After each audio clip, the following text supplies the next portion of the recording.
Good morning. This is the Falcons Podcast. Off of a bye week, we are live on YouTube. We want to bring in our Facebook groups as well. That's Atlanta Falcons on SI and Scott Kennedy Sports.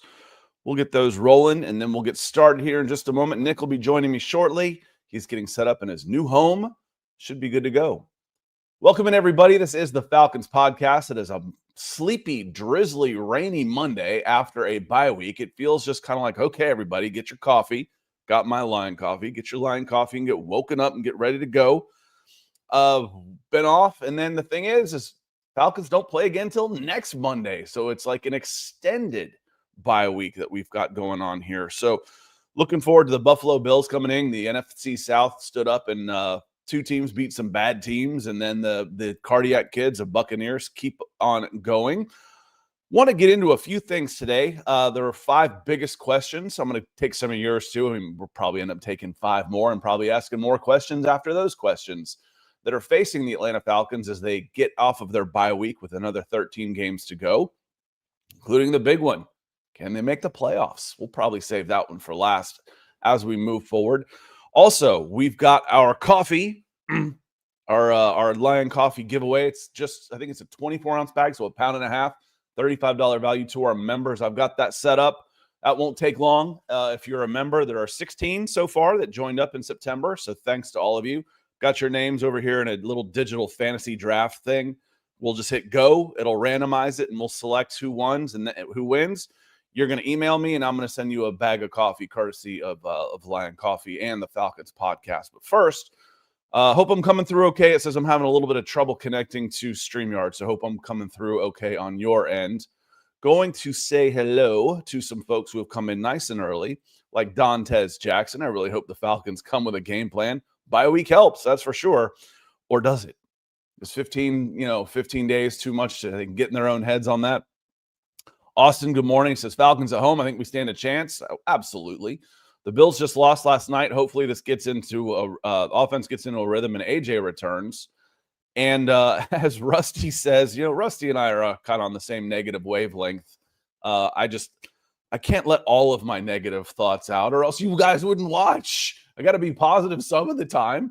But Rusty says, I can argue that Buffalo losing last night to New England actually motivates them to play us better. One of the worst things that could have happened to the Falcons was the Buffalo losing last night. See, I agree. They're going to have to refocus. You're going to get Buffalo's best shot, but that's okay. If the Falcons are going to be a playoff team, they need to take care of home turf, literally home turf, the plastic there on the field behind me. They need to take care of that. On a Monday night, they're fully capable of doing that. They've got a chance to be a better team this year than they were last year, and they took a Super Bowl team, the Kansas City Chiefs, to the wire and arguably should have won that game.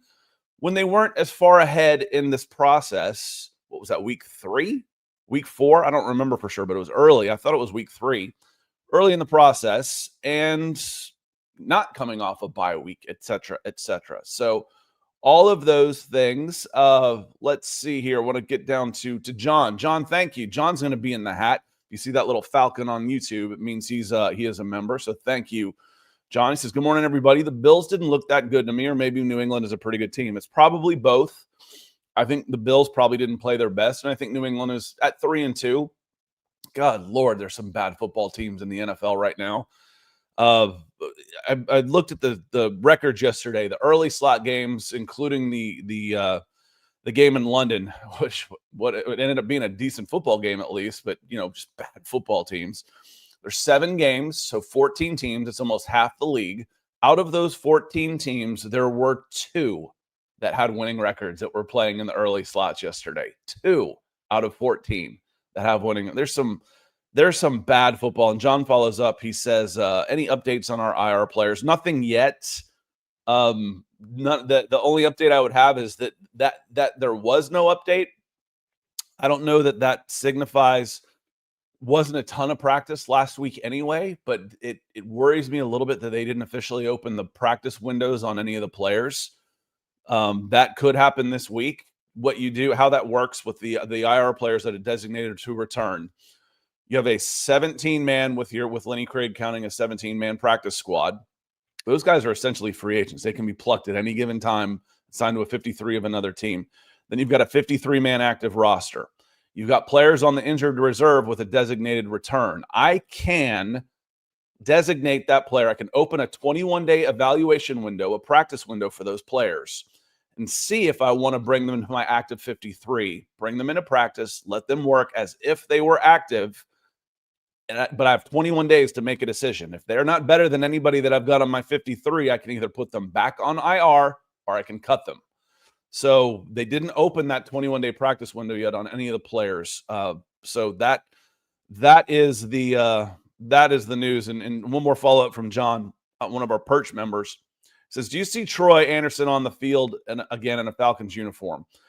That they haven't just released him, done some sort of injury settlement leads me to think that yes, he will at some point be back, but will he be back in any significant role? My answer to that is no, I don't see it. Again, I am a cynic, but what has he shown us to lead us to believe in the last 18, 19 games, 20 games that we can count on Troy Anderson to be on the field? Because he hasn't been on the field in the last 20 games in any kind of meaningful role.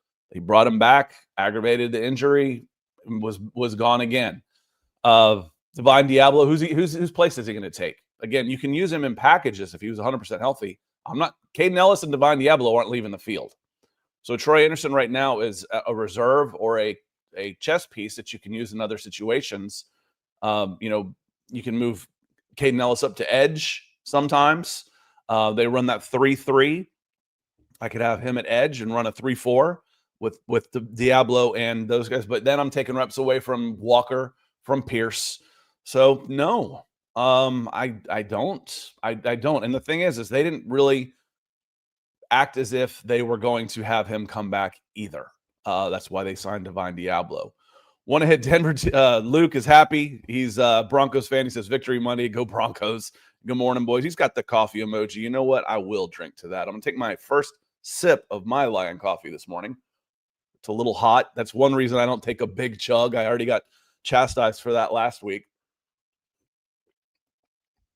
The first sip is a little bit hot.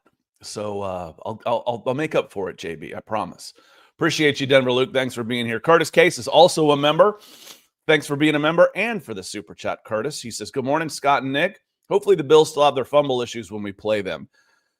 Right now, when you're a home team and you have aspirations for playoffs, what am I worried about? The Falcons. That's what I'm worried about. Oh, let's try this on for size. When the Falcons take the field against the Bills on Monday night, let's see how this fits. Tell me how you like this. The Buffalo Bills will be facing the NFL's #1 defense. They are right now in total yardage. They are ranked #1 after they've played 4 games. Most everybody else has played 5. So after 4+ weeks, 5 weeks going into tonight's game, they have the #1 defense in terms of yardage in the NFL. I like how that sounds. I like the sound of that. Their offense is top 10 also, but then they're also like 26th in scoring. So that is one of my big questions. Can they start turning yardage into points? It's a big issue. Can they start turning yardage into points is one of my big questions for this team. Because they have a top 10 yardage offense, but they're bottom 7, I believe, in total points. So the kicking game will help because they've left a bunch of points on the board in the kicking game and getting in the end zone. Better red zone execution. The communication that we saw last week against Washington will definitely help as well, so that they're not just coming up to the line with getting the play in at 15, getting to the line at 5, and snapping it at 0 if they snap it at all. That's going to help. I was watching a college game, I think, and it might have even been the end of the Florida game. And I noticed, DJ Lagway has been struggling. DJ Lagway is a #1 overall type of talent. He's been struggling this year as a sophomore. To get him going, I see him walking up to the line of scrimmage with 25 seconds left on the clock. Calm, surveying, making changes. He played a great game. So that type of stuff helps. Thank you, Curtis. Can they start turning yards into points is one of my big questions. The guy I don't have a question about is this guy, is Nick Kendall. Nick, how are you doing this morning, my friend? I'm doing okay. Our stuff arrived, so hopefully I am doing. Yeah, you have a little bit of a lag on the sound, so hopefully it's just like catching up since I haven't used this equipment in 3 weeks now. But the house is in disarray, and man, it is really hard to unpack a house with a 21-month-old. Let me tell you, you can't like set one thing down, crash, there it goes. So we're getting it done, but happy to be here. This is the bedroom right now. This is not where I'll be eventually, but the other two rooms do not have light fixtures in them. So I'd be really weird and in the dark if I was doing that. But hopefully my internet holds up here. We're on the Wi-Fi right now. I made the mistake of letting it do the upload, the local recordings, and I need to stop that because mine is saying I've got like 1 dot of internet too, and I've got a 800 megabyte upload from fiber. So we're gonna make sure that we don't do local recordings. It'll sound great for you after the fact for you who listen on Spotify and iTunes. Want to get back to a couple people in the Michael Baxter is here. Let's see. Count Racula. Good morning, Scott. Good morning. Right back at you. Hope you are doing well. Atlanta Focus. Marcus Cook, one of our very first members, is here as also. Says, what a relaxing weekend it was with the Falcons on a bye. You know what's even better than that on a bye is getting the Thursday night game and a win. When you get the Thursday night game and you get a win, it's like bliss. You've already taken care of your business. You're not stressed. The Monday night games are a little stressful, Nick. Yeah. You know, you're worried about playing the whole time. You're watching everything that everybody else is doing. The Thursday night games with a win in your pocket is absolute bliss when it comes to watching football. Yeah, no doubt about that.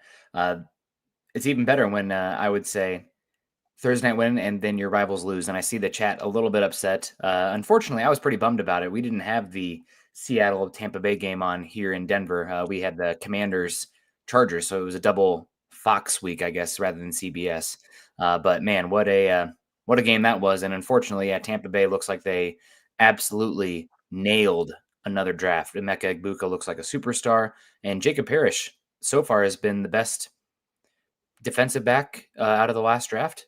So yeah, it's that week 1 game. It's unfortunate because you guys were not where you're going right now, but it counts just the same. So gonna have to take care of business later and just keep stacking wins. But Tampa Bay does look formidable. And what did they go? They lost 1 game while Tristan Wirfs was out. Best, and for my money, the best tackle in football. So chasing right now, chasing. They're 4-1 and 4 plays away from being 0-5. Yeah, they are. I mean, they're the epitome of what the NFL wants. They want every game close. They want every team close. They want every team hovering around 500, and every team has a chance at the playoffs. Yeah, I like good football, and they are exciting to watch. That's for sure. Trenton, thank you for being a member, my friend. He says last night is not the same Buffalo team you'll play next week. Good teams are 0-0 every week. No, it's not, but the back-to-back road games do play on them a little bit, and I'm not convinced New England's in it for the long haul. They're 3-2 right now, but I don't know that they're going to be a long-term threat. And I know the Jets and the Dolphins aren't. So, are we going to get the full focus, or are we going to get the Kansas City Chiefs? We'll just kind of cruise through the regular season until we get to the playoffs, and then we ramp it up. The Falcons definitely have more to play for. It's Monday Night Football coming off a bye.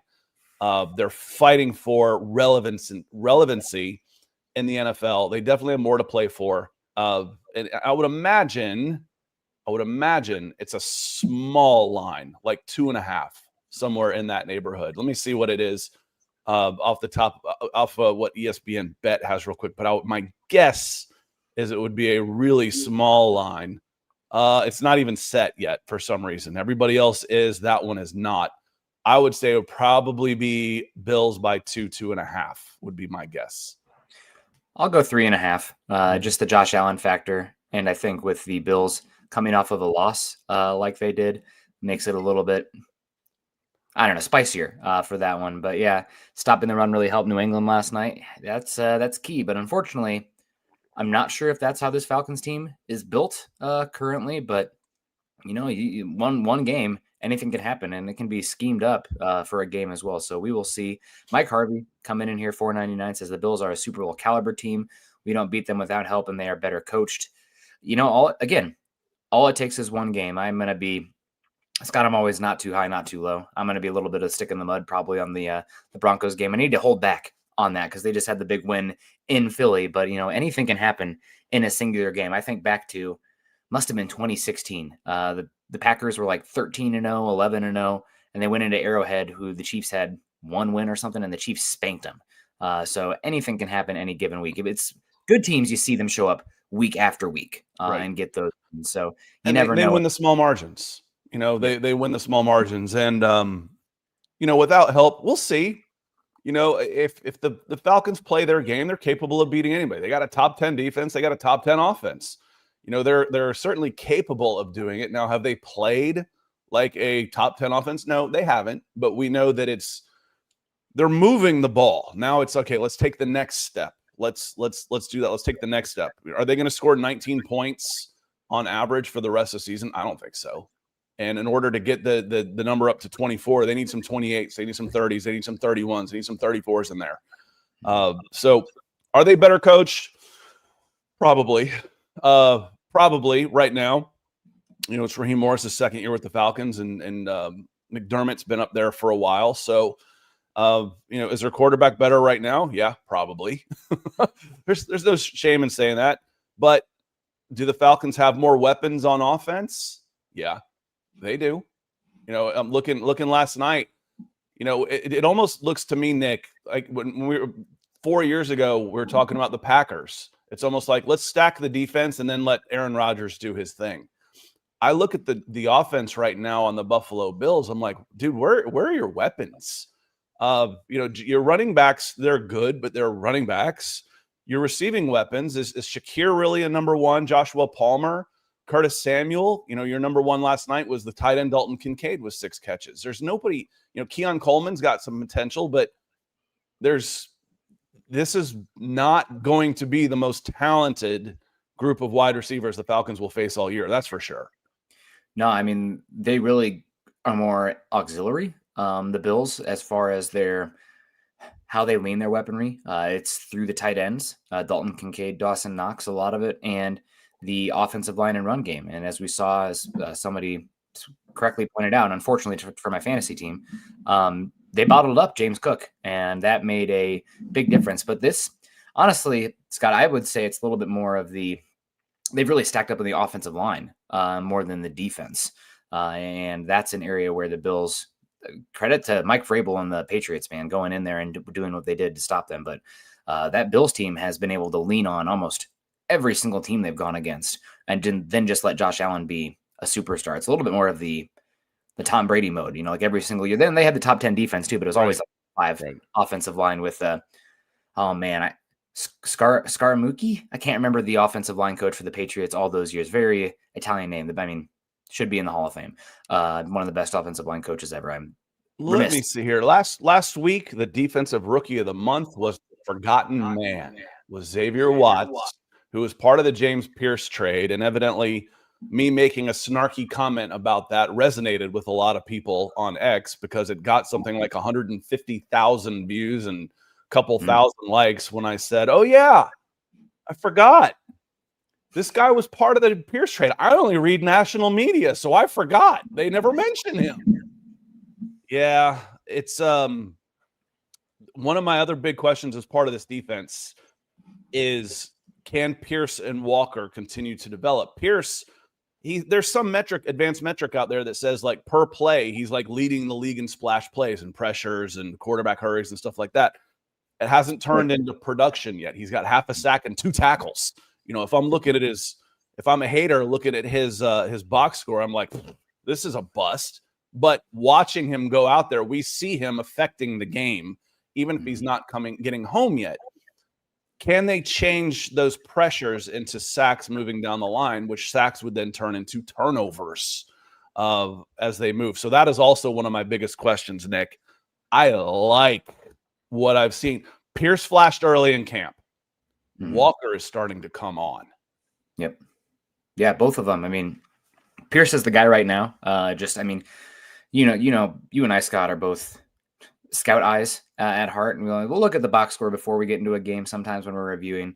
But eyes on the line. The eye, as they say, the eye in the sky doesn't lie. And Pierce flashes a lot. Walker's starting to get there too, but it's not the same body contortion, I guess, that you kind of get from Pierce, where it's like, oh man, this guy's bendy and fluid.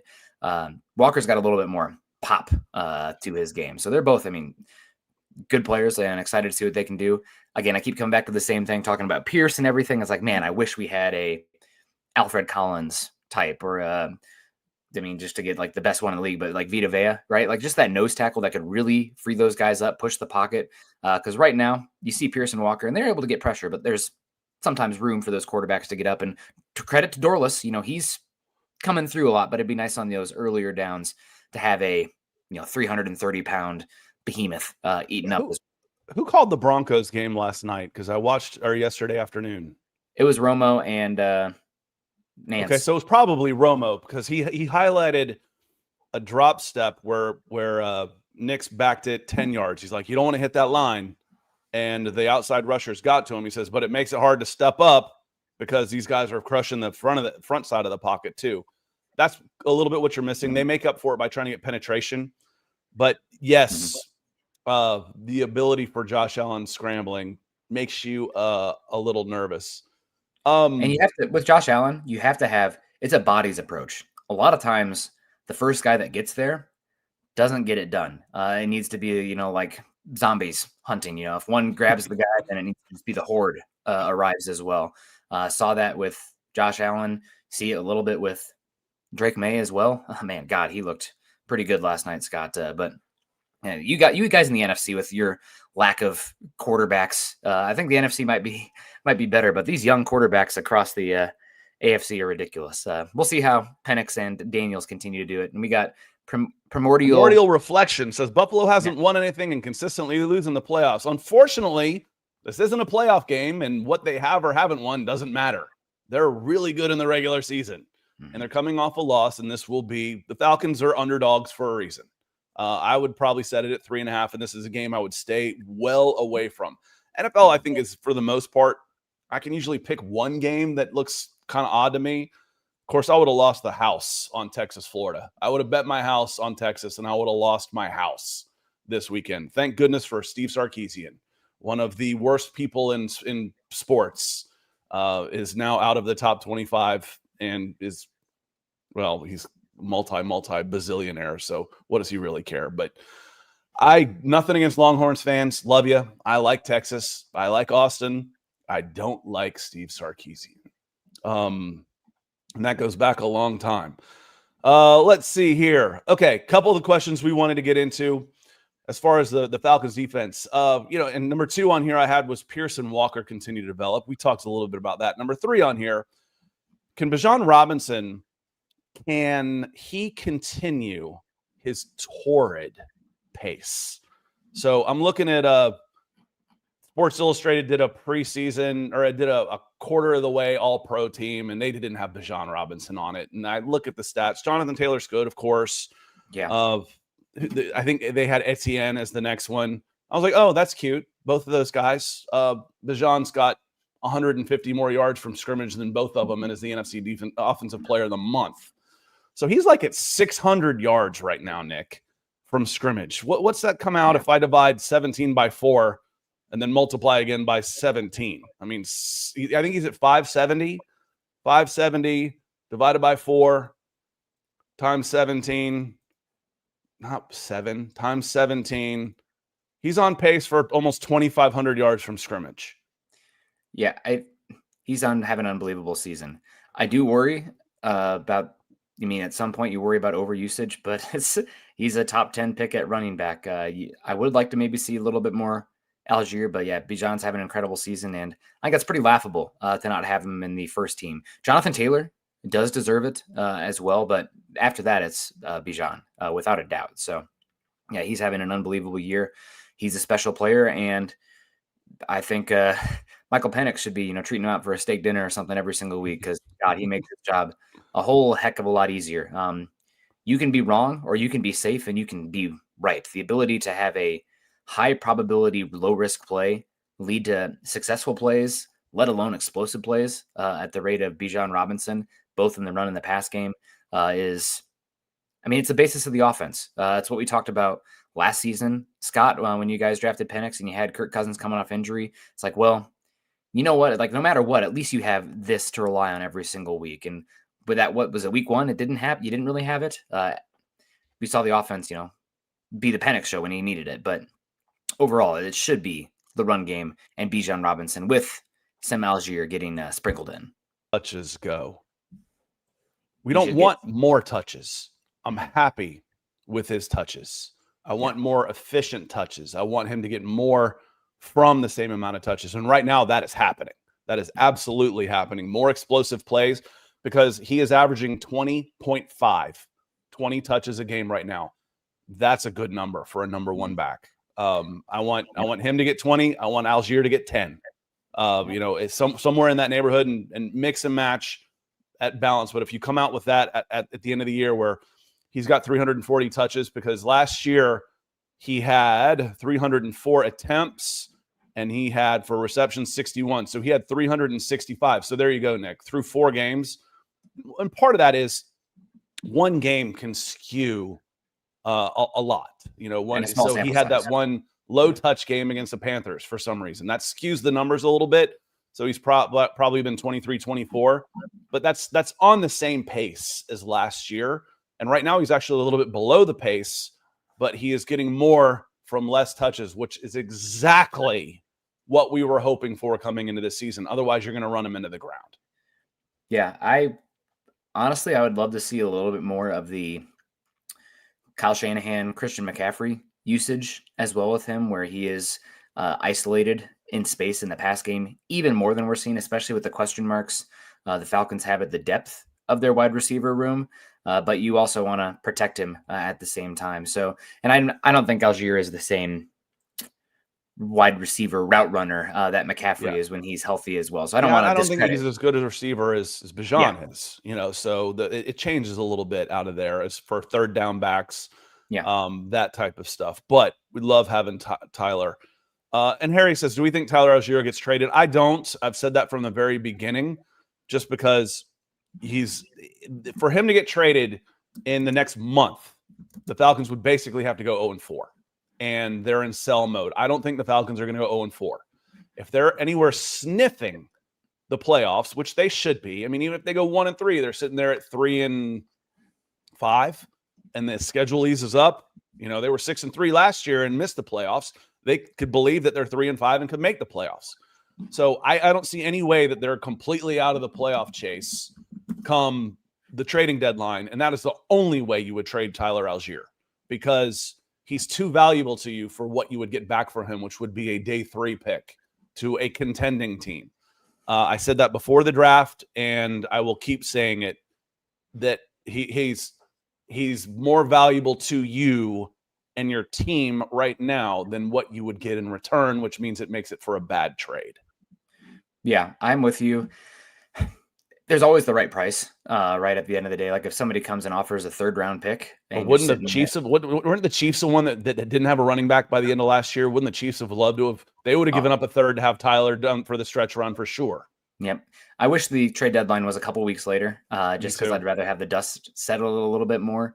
I understand why they do it, because you don't want just teams like, absolutely fire sale, but I just like a little bit more information on these teams. And I don't know how long you were before I got here, Scott, but you guys do have, now that dust is starting to settle, we're starting to get a sample size and who these teams are. Your upcoming 4-game stretches, I mean, it probably will define the season for you guys, because the next 4 games are excruciatingly tough. You obviously have the Bills on Monday night at home, thank God, but then you go play the 49ers, who I'm not sure what to make of the 49ers, but they're good. Like they're good, especially on the road. Yep. Then you have 2 of the biggest surprises in the AFC this season in the Patriots. And you're Scott, missing one of them, though. The Dolphins are sandwiched in there. The Dolphins are the so ones. You need you need to beat the Dolphins. Mm-hmm. Hopefully, and then you win one of those other 3 games, and you're 2-2. You need to survive it. Yep. So at Patriots, Falcons can beat the Patriots. I'm not sure how good they are. Yes, they just beat the Bills, I know, but did they get the Bills this shot? We don't know. Yeah. Again, sample size. Yep. They need to come out of this stretch at least 2-2, and then you're hosting the Colts, hosting the Panthers, at Saints, at Jets, and then Seahawks, Buccaneers are tough. At Cardinals could be a win. Rams are tough. And then Saints at the end of the season, they're going away. This they got to upcoming win, but the Saints are – I saw Saints fans, tongue-in-cheek saying, hey, I just didn't want to go 0-17. And, so – and again, it's nothing against Saints fans. They know. Yeah. This team is – their team this year is bad, and they're looking forward to the number one pick next year. Rattlers might be better than number one pick. He's actually we liked Rattler. We did. He needed some. We liked his. He had some serious character concerns, but I think those cleared up at South Carolina. He was humbled at Oklahoma. I mean, he was a grade A-hole at Oklahoma, and he got humbled and turned into. They absolutely love him at South Carolina. Yeah, and he was. I mean, he was hit like 30% or 40% of his dropbacks, like some number that's just unbelievable. But for a 5th round pick, he's playing. I mean, right now, if there was a redraft like JJ McCarthy or Rattler, I mean, we've seen more from Rattler in the dropback game. And the other part, so it's the next 5-game sample. I mean, it's really going to determine your season. If you can go 3-2, stay above water, you got a chance. If you go 1-4, But we talked about, you have the Dolphins game in there. You're right, sandwich in Bills, 49ers, Dolphins, at Patriots. And I'm going to correct you, Scott. It's at Indy. It's not at Falcons. Oh, we're both wrong. Maybe we're both wrong. It's in Germany. We are. Oh, it's international. Yeah, that's the international game. I'm like, no, it's not.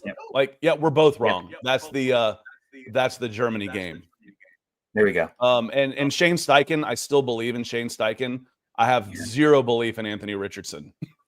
Yeah. Well, I mean, but Daniel Jones is playing MVP caliber. That's what I mean. Right. Daniel Jones is having his Sam Darnold season. He's going to get a huge contract. They'll probably sign him to some decent money and want to keep him for a couple years. And Anthony Richardson just really was that bad. He'll go the Taysom Hill route in his season to get started. He needed the Jordan Love treatment probably. And I don't know that he would ever be Jordan Love. He's just too erratic as a thrower. But Daniel Jones is playing really well because Shane Steichen, Daniel Jones was a top 6 pick. I mean, he's got some talent. Yeah. Made a couple $100 million in this league already, somewhere in that neighborhood. But Shane Steichen's a good football coach. I still believe that. Yeah. And Tyler Warren, I'd have to go through the rookies right now, but he's having as good of a rookie tight end season. I mean, they're dialing it up for him. They're doing everything they can to get him the ball, and he is killing it right now. Bears taking Loveland before him. Not looking the best right now, but it's early. It's early. We're not writing any of these guys' careers yet. But back to we're it's bye week, right? We're kind of meandering to the left and to the right. But Bijan, he's right now. I would not put him, Scott, as my offensive player of the year. I probably would lead Jonathan Taylor. Heck, maybe it's Igbuka or something. I mean, he's been unbelievable. But Bijan's right in the he's in the mix again. Yeah. He's definitely in the mix. Here, let me we're at the 30-minute mark and we got a lot of people watching, and I want to say this is going to be our quick giveaway. I'm going to this is how I have this set up. This is a fantasy draft lottery. I set it up. These are our members through when we started membership last month. And as I said, the Perch members, we're going to get 3. It's a weighted lottery. Are going to get 3 hats and the 3 balls in the hat, and then the Nest members we're going to get 1. However, Marcus Cook and Brian Anthony were our very first members, so I gave them a bonus ball. you guys jumped in first, so when you see 2 next to there, Marcus and Brian were our very first members. Ryan was our first. These are sorted by they're sorted by tier, and then they're sorted by chronology. So our very first Perch member was Ryan Thompson. Our very first members were Marcus and Brian Anthony. So thank you very much on this. We absolutely are going to be doing more of these. We'll be doing more to make sure that you get your value for being a member, other than just supporting us. That means a lot to us, but I want to give you some extra value for your dollar. But I hit this button, I hit generate order, and it covers them up. And I'm going to go up from 16 up to 1. So Dirty Bird Star is out. Chris Tyler is out. Curtis Case, Pamela Johnson, Marcus Cook, Brian Anthony. There's Brian Anthony out already. So Tentago, a couple of our perch members out already, Oblivion Empire, Jerry, John Harrell. I'm not even sure who's left, but there's 60. If you haven't seen your name yet, you're still in it. Trenton, Caleb G, German ATL fan, anonymous reviewer, Ryan Thompson, and finally, the winner is John Brothers. So John, make sure, let me put my email address up here. And yes, y'all can contact me this way, but don't abuse it. I've got it here. Is my email address. Just change up my name. I went to Auburn and all my redneck buddies just called me Skinnity. Hey, Skinnity. So, and it's a lot easier to get than S. Kennedy. That's usually gone. In fact, I've got like 4 S. Kennedys in my own household. So email me, send me your address, and I will send you a bag of coffee, courtesy of Lion Coffee and the Falcons podcast. So thanks to all of you for being members, and we'll be doing more stuff like this and having a lot of fun. So again, thanks to all of you. John, email me. I can't contact you directly through your membership, so you need to contact me, and we'll take care of that. Getting back to our questions on here. And we've hit a couple of these. Can Michael Penix start converting some of these yards into touchdowns? I think Penix only has a couple of touchdown passes, maybe 3 through 4 games. We want to see him up in the 30 range. And to do that, he's going to start needing 2 a game to get there. Can he get there up to 25? Can he break his less than 1 per game streak that he's on right now and getting the Falcons offense to score? I think he can. I will say, and this might be me, again, as you always say, Scott, everybody's biased. It's just, to what lens you have. I don't think it's as much a Penix question or problem as it is a Zach Robinson design. That's all. It's all together. I 100% agree. Sean Payton pilled at this point, because like Bo Nix, like I see these stats come up. It's like, oh, Bo Nix, like the most touchdown passes through 20 starts with some of the best quarterbacks you ever heard in their life. And I'm like, I've seen a lot of these touchdown passes, and like I know that he still deserves credit for them, but like these guys are wide freaking open. So I've become even like offensive design pilled for red zone offense specifically. Now you have to execute, you can't have the penalties at the end of the day, but as many wide open, just like throw the ball within the vicinity touchdowns I've seen. I'm not worried about Penix as much as I am. Does Zach Robinson have the creativity when you need it? You got to have it. Bag of plays. Sean Payton talks after all the games that like he has 4 or 5 plays every game that he knows are winners that he can get to, and a lot of them are red zone ones. Again, Scott, you cannot get more open than some of these plays are, and I don't see that. It feels just harder in the red zone. So again, you know what I think? What I think helps with that, Nick? Little play action. Yeah, some motion down there. You know what you have to do to play a lot of play action, though? Run. Under center quarterback play. Yeah. You got to run the ball, too. Yeah, that's part of it for sure. But the motion, the crossing routes, the play action, they basically, as Harry says, and we agree, I think a lot of it falls on the OC. Yes, they've got to get better in the red zone. It's not – they haven't been in the red zone enough for us to say, oh, yeah, here comes the penalty. It's like, oh, first and 10 from the 15. Here comes the penalty. First and 20 from the 25. Here comes the fumble, the interception. That hasn't been as big an issue as it was under Arthur Smith and his merry band of quarterbacks. But got to get down there. And again, what also will help is, hey, kick. The field goals are going to help with the points too. But yes, we expect Michael Penix to throw for more touchdowns than he's at right now. And the big question, we went through these, we started just off the hoof kind of naming win-loss, win-loss, win-loss. I'm going to do that. And then let's ask the question, will the Falcons make the playoffs this year? So let's be semi-conservative, but not overly one way or the other. Let's say the next 4 games, they split 2-2. Can I get the 5th game in there too? What are they then? Are they 3-2 or 2-3? They're 2-2. So they'd be 4-4 going into the Colts, Panthers, Saints. They should come out of that game at least How many games is that then? 10? I need to look at it with a week number next to them. They can come out of that mess 6-4. They come out of it 6-4. Then they get to the Jets 7-4, 6-5 at worst. Seahawks at home. Seahawks have had their number, but we'll see. I need to put the numbers next to this. It's tough for me. The short answer is yes, I still think they can win 10 games and make the playoffs. Yes, I do. I do as well, but I think they're in the murky middle of the NFC right now, where it's going to come down to a lot of tiebreakers. Like having that Commanders game in your back pocket, huge. You have the Rams and the Seahawks coming up down the line too. Absolutely. I think you have the Rams, right? You're playing the NFC West this year. I could be mistaken. But I mean, that's right. Because they've got the Seahawks, Rams. They've got all of those. Yep. And you own the tiebreaker over the Vikings as well. So, I mean, I know that sucks. They lost the Bucs game earlier. What WTF was that Carolina game? That one might hurt too, coming back to take it. I mean, that's one of the ones, like we talked about it then. Week to week league, you flush that one. That's not a testament to what they are. That was just a game that snowballed, and but that game didn't happen. Here, look in the light, blip, the Men in Black, that one. What Panthers? We didn't play at Carolina this year. That's weird. I actually do that with a game that happened about 8-9 years ago. I don't. What are you talking about?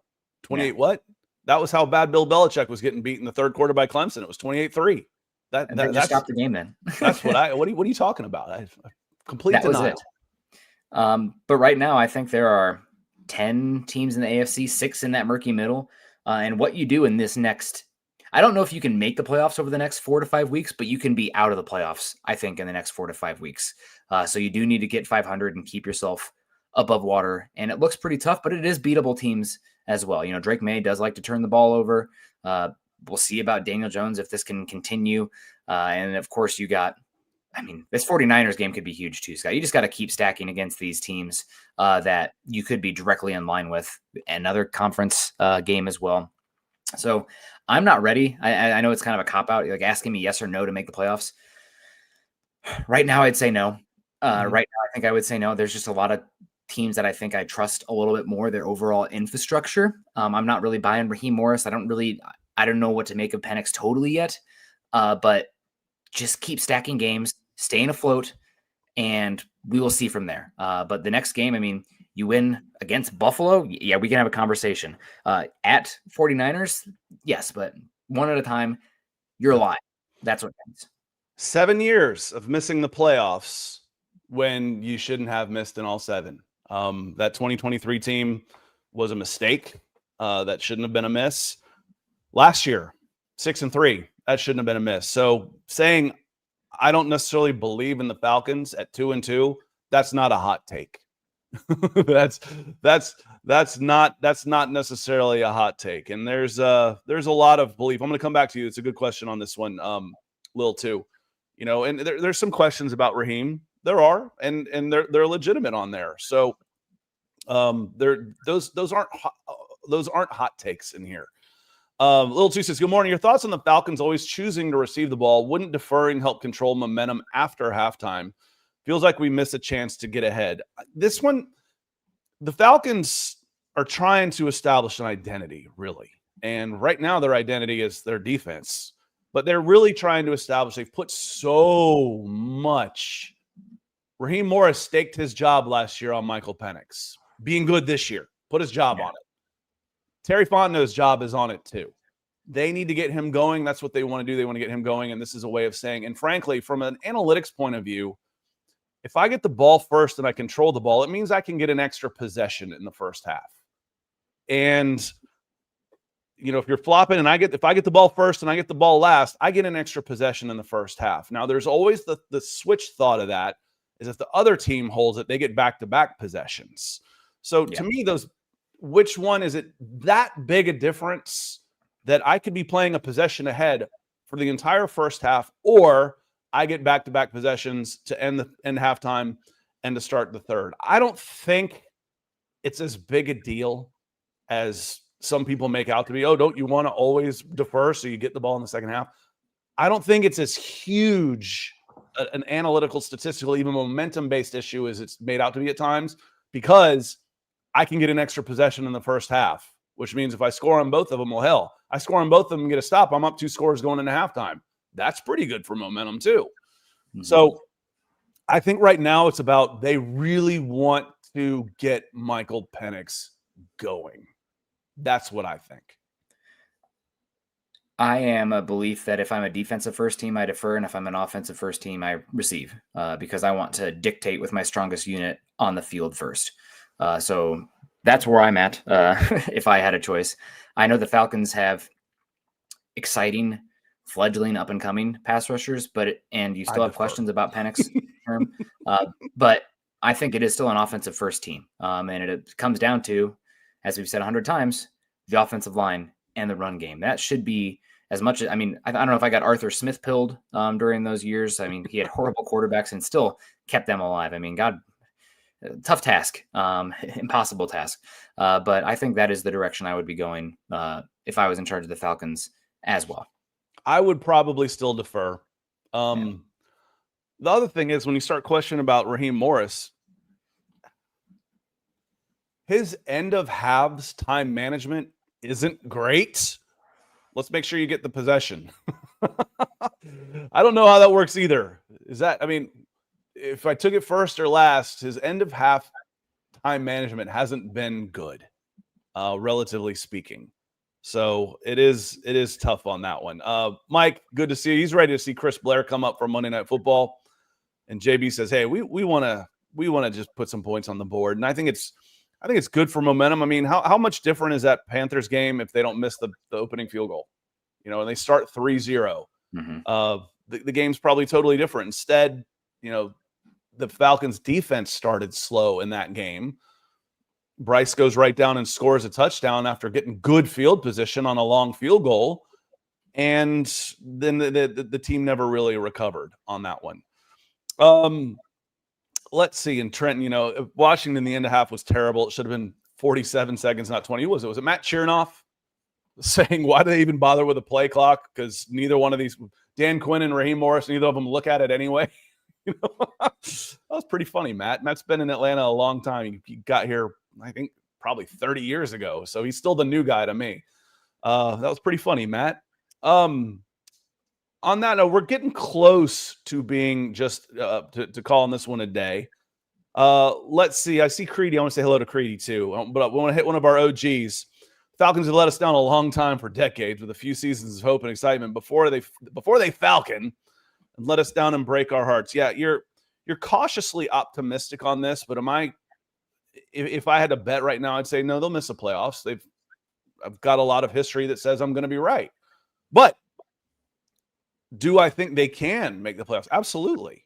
They've got the team to go out and go. They're 2-2 right now, so there's 14 games left.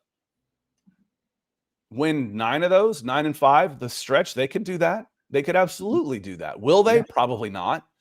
Can they win 8 of those? Yeah. And part of it is they've got to beat the teams that they need to beat. They lose to the Dolphins, and then beating the Bills doesn't matter. Yeah. You can lose to the Bills as long as you beat the Dolphins. Yeah. So you've got to beat those teams. You cannot lose the Panthers again. You've got to sweep the Saints. And it'd be nice to split like you usually do against the Buccaneers. Yeah. Right now, the NFC is wide open. The AFC, Scott, there are 1, 2, 3, 4, 5, 6 teams in the AFC with just 1 win. So top heavy, but the NFC, wide freaking open. 14 of the teams have at least 2 wins. So murky. I don't want to be too cliche, but really you just got to take care of business with what I put in front of you and keep stacking wins, not look too far ahead. We can as fans, as analysts, but the team themselves just take care of business and it'll sort itself out. But right now, pretty much everybody in the NFC is still in it besides the Saints and Giants, probably not the Panthers and Cardinals too, but we'll see. So just keep stacking games, and Bills are beatable. There's blood in the water. Something can happen there. So yeah, I'm not worried so much about the Bills as I am the Falcons. Yeah. If the Falcons play to their ability, they'll make the playoffs. They have a playoff caliber roster. If they play to their ability, they're a playoff team. I don't know how they get to 10 wins, but they will. If they don't, and they play like they did, losing the Buccaneers game, could they have won that game? Yes. Is that a backbreaking loss that signifies doom and gloom? No, it happens. That's the league. You can't have Panthers games. You can't do those. Want to say hello to Creedy. This has been listening about 4 years now. That's awesome. He says, first time I'm making it live. Well, we appreciate you checking in. Thanks for the podcast. Well, thanks for being a member. We actually literally have memberships, but thanks for being a listener and a subscriber. If you're on Spotify or you're following on YouTube. So thank you for doing that. On all of those. All kinds. Too bad Coup turned into do. Yeah, it was an injury, and then it got in his head. And once it gets in your head, you got to change spots as a kicker. You can't afford to do that. Let's see. I think we're just about to get out of here. We'll finish up with Trenton here. Terry, and then Trenton. Terry says, good show, fellas. Thank you. Everyone stay blessed. Right back at you. Let's see. And I want to hit ECU Falcon, one of our longtime watchers. Hey, guys. Hey, right back at you. Catching the near show, but hope the Falcons come out against the Bills with a solid game plan and execute it to perfection. No dominant teams this year, in my opinion. Go Falcons. I think it's all about, for me, limiting the running game. What beat the Falcons for the Buccaneers was 5 rushes for 5 first downs by Baker Mayfield. That was the big difference in the game for me across 60 minutes. Josh Allen will do that to you all frickin' day. You think you got him beat, and here, got 3rd and 7. I got everybody covered. Here's some pressure. Oh, Josh Allen just scrambled for a first down. Son of a. That's got to stop. And then, again, just efficient. Take care of your chances. Use your playmakers. Darnell Mooney should be much healthier. That'll help. Hopefully get A.J. Terrell back.